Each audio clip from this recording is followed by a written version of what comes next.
आज मैं जामा मस्जिद के अंदर, जो कि हमारी मस्जिद है, अल्लाह का घर है, और अब से नहीं कई सौ साल से ये मस्जिद तामीर है।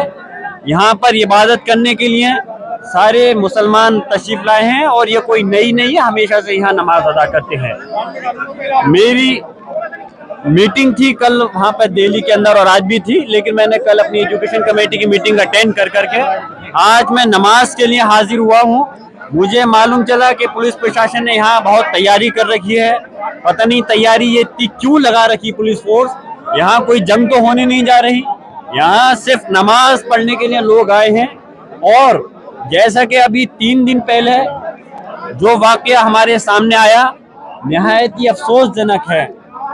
मैं अफसोसजनक इसलिए है क्योंकि संभल की सरजमी पर बहुत अमन व अमान के साथ, बहुत सुकून के साथ में सभी लोग, सभी धर्म बिरादरी के लोग सुकून से रह रहे हैं, लेकिन कुछ शरारती तत्वों ने इस माहौल को खराब करने का प्रयास कर रहे हैं। और वो शरारती तत्व उन्होंने जो याचिका डाली और उसके अंदर जो सर्वे का, मुझे ताज्जुब भी है इस बात का, और ये मेरा अधिकार है, मेरा अधिकार है कि मैं कोर्ट के आदेश के खिलाफ आगे कोर्ट में जा सकता हूं, और जो कोर्ट ने आदेश दिया मैं उससे सहमत नहीं हूं। मेरा ये है कि इस आदेश के तहत, क्योंकि दूसरे पक्ष को यानी कि हमारे पक्ष के लोगों को नोटिस नहीं दिया गया, उनको सुना जाना चाहिए था पहले, सर्वे देने से पहले, आदेश देने से पहले। खैर कोर्ट का मामला है, उन्होंने आदेश दिया, लेकिन उससे ज्यादा मुझे ताज्जुब है कि संभल का पुलिस प्रशासन, इस उत्तर प्रदेश की हुकूमत के अधिकारी, पता नहीं ऐसा क्या हो रहा था कि आदेश उधर हो रहा है कोर्ट का और 1-2 घंटे के बाद में यहाँ पे सर्वे कराने के लिए लिया है। इतनी जल्दी कौन सी थी, क्या मजबूरी थी उनके सामने जो इतनी जल्दी सर्वे कराने के लिए लाए? और सर्वे ये 2 दिन 4 दिन 1 हफ्ते में कभी भी हो सकता था, लेकिन अगर पुलिस प्रशासन इतनी जल्दी अगर और चीजों में भी कर लेता, अगर ये पुलिस प्रशासन के जो लोगों के साथ हम मॉब लिंचिंग होती है अगर उसमें भी इतनी सख्ती दिखाता, अगर ये पुलिस प्रशासन इसी तरह से लोगों के खिलाफ जो झूठे मुकदमे हैं उसको रोक करके उनके खिलाफ कार्रवाई करता जो इस टाइप का माहौल खराब करना चाहते हैं, तो हमें भी खुशी होती। मालूम नहीं कौन सा नोबेल प्राइज मिलने वाला था। खैर फिर भी इन्होंने, पुलिस प्रशासन ने, कि अरे ये कितने भी, मैं खुले उससे कह रहा हूँ, कितने 10 चाहे ड्रोन कैमरे यहाँ पे लिया है, मैं खुली उससे आवाज को अपनी कह रहा हूँ, ये मस्जिद थी, मस्जिद है और इंशाल्लाह मस्जिद रहेगी कयामत तक।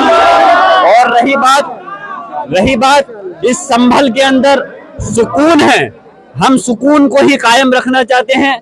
मैं आज सांसद हूँ इस जगह, आज यकीनन दादा मोहतरम बख्श साहब की बहुत कमी है, क्योंकि वो संभल की जामा मस्जिद से बेपनाह मोहब्बत रखते थे, हमदर्दी रखते थे। और लेकिन आज सबकी जिम्मेदारी बनती है कि हम अपनी मस्जिद की हिफाजत के लिए कानूनी लड़ाई को लड़ेंगे। प्लेस ऑफ वर्शिप एक्ट जो कि पार्लियामेंट ने बनाया था, मैं पूछना चाहता हूं कि संविधान, ये प्रदेश और देश किसी की भावना से नहीं चलेगा, ये देश संविधान से चलेगा, ये देश कानून से चलेगा। हमारी पार्लियामेंट ने प्लेस ऑफ वर्शिप एक्ट बनाया था, उसके अंदर सीधे सीधे ये है कि जो 15 अगस्त 1947 से पहले जो भी धार्मिक स्थल अपनी जगह है वो अपनी जगह रहेंगी। उसकी धारा 2 कहती है, प्लेस ऑफ वर्शिप एक्ट की धारा 2 कहती है कि अगर कोई केस अगर किसी धार्मिक स्थल के खिलाफ है और अगर वो केस अदालतों के अंदर है जो 1947 15 अगस्त से पहले धार्मिक स्थल है, तो उस केस को, उन पेंडिंग केसों को बंद कर दिया जाएगा। प्लेस ऑफ वर्शिप एक्ट की धारा 3 कहती है कि किसी भी प्रकार के किसी भी धार्मिक स्थल को दूसरी धार्मिक स्थल में नहीं बदला जाएगा। प्लेस ऑफ वर्शिप एक्ट की धारा 5 कहती है कि जो बाबरी मस्जिद को छोड़ करके हर धार्मिक स्थल पे ये लागू होगा।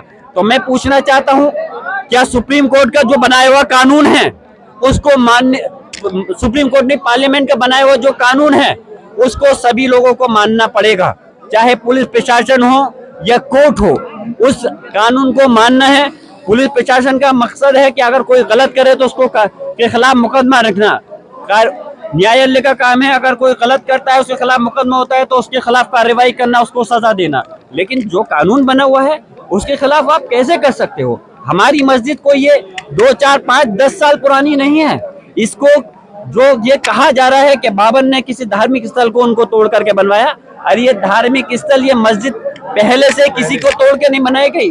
और हमारा मजहब इस्लाम ये कहता है, मैं आपको आपके चैनल के माध्यम से बताना चाहता हूँ, चाहे रिटन मीडिया हो या इलेक्ट्रॉनिक मीडिया, हमारे मजहब इस्लाम ये कहता है किसी धार्मिक स्थल को तोड़ के तो अपना धार्मिक स्थल बनाने की दूर की बात है, अगर कोई हमारा मजहब का भी अगर इंसान है, मुसलमान है, तो उसकी जगह पे भी जबरदस्ती आप उसकी सहमति के बगैर धार्मिक स्थल नहीं बना सकते, तब तक वो जायज नहीं होगा। तो ये धार्मिक स्थल मस्जिद थी। अरे नहीं सदर साहब, मैं बात रख रहा हूँ, इसमें गलत क्या है? अरे हक है, हक कहेंगे हम। पुलिस प्रशासन सरकार से दबने वाले थोड़ी हैं। अरे हम इस देश के मालिक हैं, नौकर गुलाम नहीं। हक का भी अगर इंसान है, मुसलमान है, तो उसकी जगह पे भी जबरदस्ती आप उसकी सहमति के बगैर धार्मिक स्थल नहीं बना सकते, तब तक वो जायज नहीं होगा। तो ये धार्मिक स्थल मस्जिद थी। अरे नहीं सदर साहब, मैं बात रख रहा हूँ, इसमें गलत क्या है? अरे हक है, हक कहेंगे हम। पुलिस प्रशासन सरकार से दबने वाले थोड़ी हैं। अरे हम इस देश के मालिक हैं, नौकर गुलाम नहीं हैं। हम इस देश के अंदर जब आजादी की जंग लड़ी गई थी, जब बंटवारा हुआ था, हमने इस देश को अपनी मर्जी से चुना है, मजबूरी से नहीं रह रहे इस देश के अंदर। हम इस देश के अंदर बाई चॉइस हैं, हम मजबूरी से नहीं। हमें बोलने का, हमें अपने धर्म को अपनाने का, हमारे अपने धार्मिक स्थलों की हिफाजत करने का हमारा फर्ज बनता है, और हम कानूनी लड़ाई को लड़ेंगे। और मैं प्रयास करूंगा, पार्लियामेंट का सेशन शुरू होने वाला है 25 तारीख से, मैं कोशिश करूंगा कि इस मसले को इंशाल्लाह कि मुझे बोलने का मौका मिले पार्लियामेंट में, मुझे मौका मिलेगा तो मैं इस बात को पार्लियामेंट के अंदर भी उठाऊंगा। और रही बात कानूनी जो दाव पेच है, उस कानूनी लड़ाई का जवाब हम कानूनी लड़ाई से ही देंगे।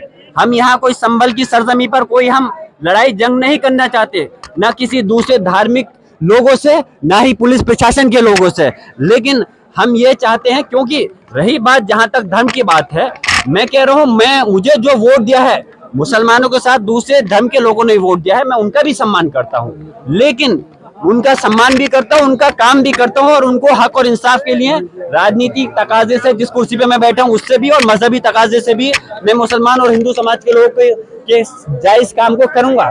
लेकिन जहां मैं मजहबी आदमी होने के नाते, ये जामा मस्जिद अल्लाह का घर है, और प्लेस ऑफ वर्शिप एक्ट का जो उल्लंघन किया जा रहा है, मैं चाहता हूं उसके ये चीजें नहीं होनी चाहिए, क्योंकि ये सारी धार्मिक स्थलों पर अप्लाई होते हैं, चाहे मस्जिद हो, गुरुद्वारा हो, धार्मिक चाहे मंदिर हो या गिरजाघर, कोई भी चीज हो, हर उस पर लागू होता है। तो सिर्फ बाबरी मस्जिद को छोड़ करके प्लेस ऑफ वर्शिप एक्ट में था, सारे धार्मिक स्थल जो 15 अगस्त 1940 से पहले हैं वो अपनी जगह रहेंगे, उनकी जगह पर कोई दूसरा नया रूप या दूसरा धार्मिक स्थल नहीं बनाया जाएगा। मैं फिर से आप सब लोगों से ये कहता हूँ कि आप लोग भी मीडिया के लोग हैं, आप लोग इस देश का चौथा पिलर कहलाते हैं, आप लोग भी हक और इंसाफ और सच्ची आवाज को दिखाइए कि किस प्रकार यहाँ पे संविधान के गला घोटा जा रहा है, किस तरह प्रकार संविधान की धज्जियां उड़ाई जा रही हैं। मैं आखिर में अपने सभी मुसलमान भाइयों से ये बात कहता हूँ कि वो सुकून से रहें, कोई किसी के भड़काऊ बयान में नहीं आए, लेकिन अभी उसकी इस मस्जिद की जंग के लिए हम लोग आगे हैं, हम कानूनी दावपेच लड़ेंगे, और इंशाअल्लाह ताला इस जंग को हम हर हाल में जीतेंगे। और हमारी जामा मस्जिद के लिए हम कानूनी हिफाजत भी करेंगे, और इंशाअल्लाह ताला हर तरह से जो भी जरूरत होगी, हम अपनी जामा मस्जिद के लिए पूरी तरह से हिफाजत करने के लिए हमेशा, मैं ही नहीं सारे लोग रहेंगे। हम अपनी इस प्रदेश और देश के अंदर जो 1947 से पहले की मस्जिद धार्मिक स्थल है, किसी को भी छीनने नहीं देने के हैं।